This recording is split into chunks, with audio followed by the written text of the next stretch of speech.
శ్రీమాత్రే నమః. శ్రీ గురుభ్యో నమః. ఏప్రిల్ నెలలో మిథున రాశి వారికి సంబంధించి ఎలా ఉండబోతుందనే విషయాన్ని ఇప్పుడు తెలుసుకుందాం. బుధుడి యొక్క ప్రభావం వలన తెలివితేటలు, కమ్యూనికేషన్ పరమైనటువంటి బలమైనటువంటి కమ్యూనికేషన్ ఉంటుంది. సూర్యుడి యొక్క గ్రహస్థితి ప్రకారంగా ఆత్మవిశ్వాసం పెరుగుతుంది. శని ప్రభావం వల్ల కాస్త ఆలస్యము, ఒత్తిడి కూడా అవ్వచ్చు.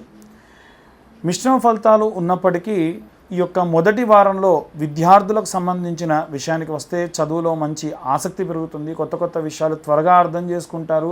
ఎగ్జామ్స్కి మంచి స్టార్టప్గా ఉంటుంది. బూస్టప్ ఇచ్చేటువంటి వాళ్ళు వీళ్ళకి సిద్ధంగా ఉంటారు.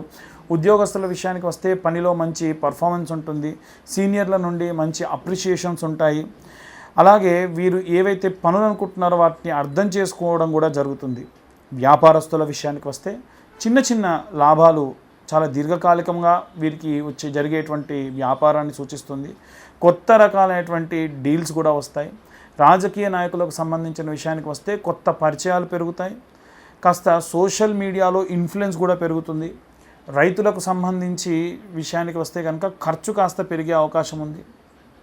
వీరు ఏవైతే పంటల గురించి ఎక్కువగా ఆలోచిస్తారో అవన్నీ కూడా ఖర్చు పెరిగినా మంచి పంట చేతికి వస్తుంది. వృద్ధుల విషయానికి వస్తే ఆరోగ్యం సాధారణంగా ఉంటుంది. ఆరోగ్యం అంతగా బాగాలేనటువంటి వాళ్ళు స్థిరంగా ఈ వారంలో ఉండేటువంటి అవకాశం ఉంది. ద్వితీయ వారానికి వస్తే కనుక విద్యార్థుల్లో కాన్సన్ట్రేషన్ పెరుగుతుంది. పరీక్షల్లో మంచి సత్ఫలితాలు పొందుతారు. గురువుల నుండి మంచి అప్రిషియేషన్స్ కూడా వస్తాయి. వీరు ఏదైతే చదువు విషయంలో ఎక్కువ ప్రయత్నం చేస్తూ ఉంటారో వాటి నుంచి సత్ఫలితాలు పొందవచ్చు. ఉద్యోగస్తుల విషయానికి వస్తే ప్రమోషన్, ఇంక్రిమెంట్లు, అలాగే కొత్త ప్రాజెక్టులు చేపట్టే అవకాశం ఉంది.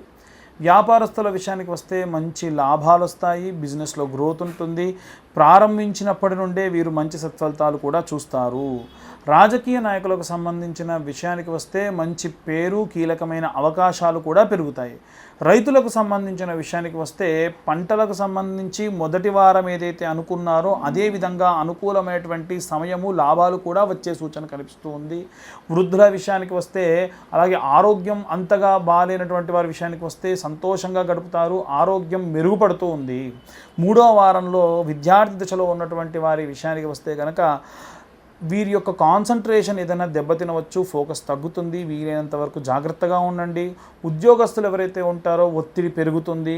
వీరి యొక్క సహోద్యోగుల నుండి ఏవైనా చిన్న చిన్న సమస్యలు రావచ్చు. వ్యాపారస్తుల విషయానికి వస్తే నష్టం చూసే అవకాశం ఉంటుంది. జాగ్రత్తగా మొదటి 2 వారాల్లో కనుక మీరు ఏదైతే విధంగా ప్లాన్ చేసుకున్నారో అదే విధంగా ఉంటే లాభం రాకపోయినా నష్టం మాత్రం రాకుండా ఉంటుంది. రాజకీయ నాయకుల విషయానికి వస్తే కనుక మాటలు చెప్పేటప్పుడు కాస్త జాగ్రత్తగా ఉండండి. కాంట్రవర్సీస్ రావచ్చు. రైతుల యొక్క విషయానికి వస్తే వాతావరణంలో మార్పులు రావచ్చు. మీరు మొదటి 3 వారాల్లో కూడా ఏదైతే పంట పండించారో వాటికి సంబంధించి కోతలు చేయడం కానీ ఏదైనా మంచి నిర్ణయాలు తీసుకోవడం ఆ 3 వారాల్లోనే తీసుకోండి. 4వ వారం ఎంత ఆలస్యం చేసినా నష్టం చేసే అవకాశం ఎక్కువగా కనిపిస్తుంది. అలాగే వృద్ధాప్యంలో ఉన్నటువంటి వాళ్ళు, అలాగే ఆరోగ్యం బాగాలేనటువంటి వారికి సంబంధించి చిన్న చిన్న ఆరోగ్య సమస్యలు రావచ్చు. జాగ్రత్త వహించండి. విద్యార్థి దశలో ఉన్నటువంటి వారికి సంబంధించి 4వ వారంలో మంచి ఇంప్రూవ్మెంట్ ఉంటుంది. ఎగ్జామ్స్లో కూడా మంచి సక్సెస్ చూస్తారు. ఉద్యోగస్తులు కూడా పనిలో విజయాలు సాధిస్తారు. రికగ్నిషన్ పెరుగుతుంది. వ్యాపారస్తుల విషయానికి వస్తే లాభాలు పెరుగుతాయి. ఎక్స్పాన్షన్ అంటే వీరు ఏదైనా సరే ఫ్రాంచైజీ ఇవ్వడం కానీ లేదా ఇంకో బ్రాంచ్ పెట్టడం కానీ దాని పరంగా చూస్తే అద్భుతంగా ముందుకెళ్తారు. రాజకీయ నాయకులకు గౌరవం పెరుగుతుంది. మంచి అవకాశాలు వస్తాయి. రైతులకు, పంటలకు సంబంధించి లాభదాయకంగా ఉంటుంది. 3వ వారంలో పడ్డ జాగ్రత్త వల్ల 4వ వారంలో లాభం చేకూరే అవకాశం ఉంది. వృద్ధులు అలాగే ఆరోగ్యం బాగాలేనటువంటి వాళ్ళు ఎవరైనా ఉంటే కనుక ఆరోగ్యం మెరుగుపడుతుంది. త్వరగా కోలుకుంటారు. మీరు ఎవరి గురించి అయితే ఎదురు చూస్తున్నారో వారు మీ దాకా రావడం, మీతో మాట్లాడడం, మీతో కాస్త సమయం గడపడం కూడా జరుగుతుంది. ముఖ్యంగా ఈ నెలలో ఈ యొక్క మిథున రాశి వారికి సంబంధించి విష్ణు సహస్రనామ పారాయణం చేయడం కానీ లేదా కృష్ణుడి మందిరానికి వెళ్ళి స్వామివారిని దర్శించడం కానీ, ఓం బుధాయ నమః అనేటువంటి జపం చేయడం కానీ, ఆకుపచ్చ వర్ణంలో ఉన్న వస్త్రాలు ధరించడం కానీ, అలాగే దానం చేయాలి అనుకుంటే కనుక పెసర పప్పు లేదా పెసర ధాన్యాన్ని దానం చేయడం మంచి సత్ఫలితం ఉంటుంది. ఈ యొక్క రాశివారికి సంబంధించి ఈ నెలలో విశేషమైనటువంటి సత్ఫలితాలు పొందినప్పటికీ వారు తీసుకునే నిర్ణయాల్లో జాగ్రత్త వహించండి. మొదటి 2 వారాలు, ఆఖరి వారం బాగుంది, 3వ వారంలో అంత బాగోలేదు. కాబట్టి వీలైనంత వరకు జాగ్రత్త వహించండి. మీ యొక్క జాతక సంబంధిత విషయాల గురించి కానీ, పితృదోష నివారణ గురించి కానీ, ధనం వేరే వాళ్ళకి ఇచ్చి తిరిగి తీసుకోవాలి అనుకునేటువంటి వారికి సంబంధించిన విషయానికి సంబంధించి ఎలాంటి రెమెడీస్ తీసుకోవాలి, జాతకం తెలుసుకోవాలంటే అసలు ఏం చేయాలనేటువంటి విషయాన్ని ఇప్పుడు మనం తెలుసుకుందాం. ఎవరైనా బలీయమైనటువంటి కోరికలు కోరుకున్నటువంటి వాళ్ళు ఎవరన్నా ఉంటే, ఎవరన్నా మనుషులు మారాలి అనేటువంటి ఒక ఉద్దేశంతో కనుక ఉంటే, ప్రతి సోమవారం కూడా ఒక ఆలగడ్డని 2 ముక్కలుగా చేసి ఈ యొక్క రావి చెంబులో వేసుకొని, నీళ్లు నింపినటువంటి రావి చెంబులో వేసుకొని, నీళ్లు మళ్ళీ పొంగి కింద పడకుండా చూసుకొని ఆ మొత్తంలో వేసుకొని, మీరు నోట్లో నుంచి మనసులో అనుకునేటువంటి మంత్రం ఓం నమః శివాయ, ఓం నమో నారాయణాయ, ఓం పరబ్రహ్మణే నమః అని 3 మంత్రాలు చదివి ఆ నీటిపైన ఊదాలి. చెయ్యి అడ్డుపెట్టి ఇలా ఊదండి అని.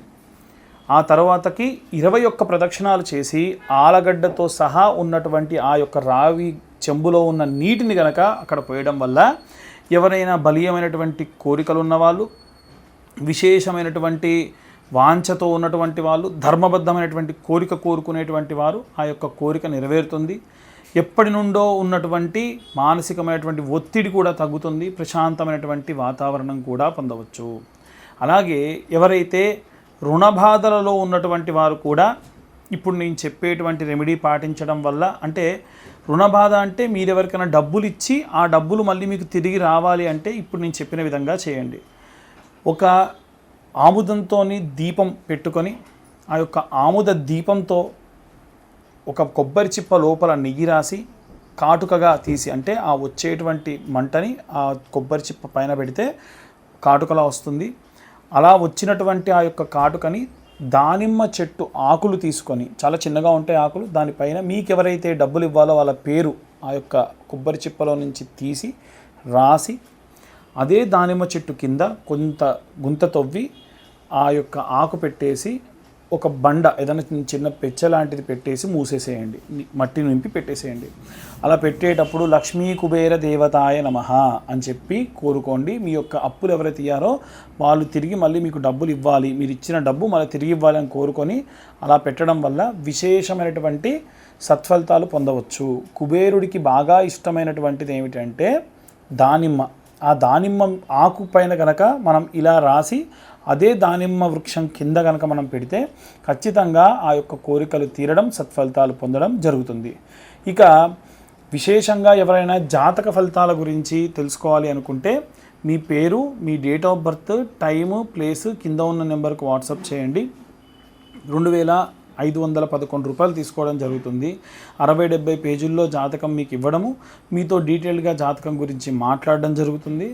ఇందుకు కాను మనం తీసుకునేటువంటి దక్షిణది.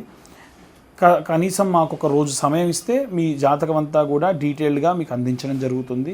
మీ యొక్క గ్రహస్థితి ప్రకారంగా ఎలా ఉంది, వివాహము, సంతానము, ఆరోగ్యము, వీటన్నిటి గురించి కూడా అందులో మెన్షన్ చేయడం జరుగుతుంది.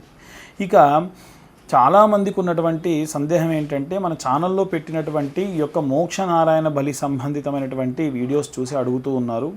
మాకు పితృదోషం ఉంది అని ఎలా తెలుసుకోవాలంటే, జాతకంలో మీ యొక్క లగ్నస్థానంలో గనక రాహు ఉన్నా, శుభగ్రహ సంచారం జరగాల్సినటువంటి చోట శుభగ్రహంతో పాటుగా రాహు సంచారం జరిగిన, నవమస్థానమునందు రాహు సంచారం జరిగిన, కోణ కేంద్ర స్థానాలలో గనక రాహు సూర్యుడితో శుక్రుడితో కలిసి ఉన్న వాటికి సంబంధించినటువంటి ఇబ్బందుల పాలవుతారు. అలా వివాహం ఆలస్యం కావడము, సంతానం ఆలస్యం కావడము, సంతానం అంగవైకల్యంతో పుట్టడము, ఇంట్లో ఉన్నటువంటి వారు ఏదైనా సరే సూసైడ్ అటెంప్ట్స్ లాంటివి చేయడము, ఇంట్లో ఉన్నటువంటి పెద్దవాళ్ళు ఎవరూ కూడా 60 సంవత్సరాలకు మించి బతకకపోవడం, ఇలాంటివి ఎన్నో రకాలైనటువంటివి సమస్యలు అవి సూచనగా కనిపిస్తూ ఉంటాయి. ఇలాంటివి ఏవి ఉన్నా సరే కింద ఉన్న నెంబర్కు కాంటాక్ట్ చేసి మోక్షనారాయణ బలి పూజ లాంటివి చేయించుకోవడం ఉత్తమం. అలాగే చాలామందికి సర్ప సంభావిత దోషములు ఉన్నటువంటి వారు కూడా వారికి ఏ సర్పదోషం ఉందో కూడా తెలియదు. కాబట్టి జాతకం చూసి నిజంగా వారికి కనుక సర్పదోషం ఉంటే కులికా కాల సర్పదోషం, అనంతకాల సర్పదోషం, పద్మనాభ మహాపద్మ కాల సర్పదోషము, అలాగే శంఖపాల కాల సర్పదోషం, ఇలా మనకు కొన్ని రకాలైన సర్పదోషాలు ఉంటాయి. ఆ సర్పదోషాలకు సంబంధించిన వివరాలు కూడా డీటెయిల్డ్గా వారికి చెప్పడం జరుగుతుంది. ఆసక్తి గల వారి కింద ఉన్న నెంబర్కు కాంటాక్ట్ చేసి పూర్తిగా మీ యొక్క జాతక విశ్లేషణ గురించి తెలుసుకోండి. సర్వే జనా సుఖినో భవంతు. స్వస్తి.